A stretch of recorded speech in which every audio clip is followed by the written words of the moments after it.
And Victoria, we've talked about the Council of State role for Andrew and Harry before, and it's not a news story.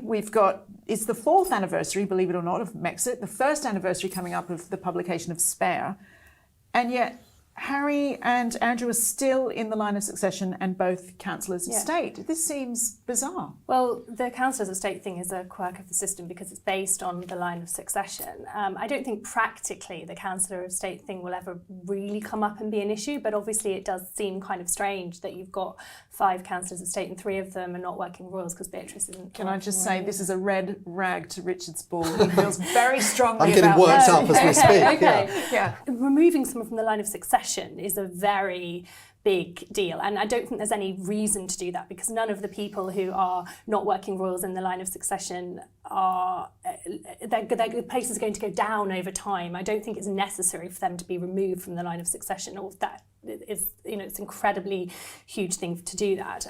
So while you have this system and while you have this system with the council of state, that's how it will stay. But practically, I don't think it will have much impact at all on. Well, the good news is that our Richard Eden, as ever, has a plan. Did you know? And regular viewers will not be surprised to hear that it involves Beatrice and Eugenie.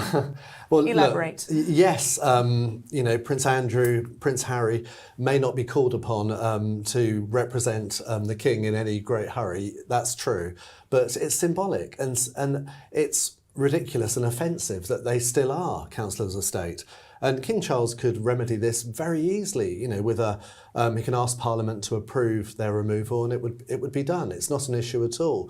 What I've said in my newsletter this week is that, Prince Andrew is a proud man, and yes, he might accept things like this, being stripped of the Council of State role, but in return, perhaps King Charles could say, I see a greater role for your daughters. Perhaps they could undertake more royal duties. They've shown that they've been excellent whenever they have been asked to do things, and they could do more, I think. And I think that would be a really positive way of actually retrieving something from a pretty seedy situation. Do you think Andrew would love that plan, or is he too much of a competitive dad? I think he would. I think he'd be proud. He'd still be sad that he was being stripped of his own role, but at least he would see that sort of the family is carrying on with that sense of royal duty. Richard K.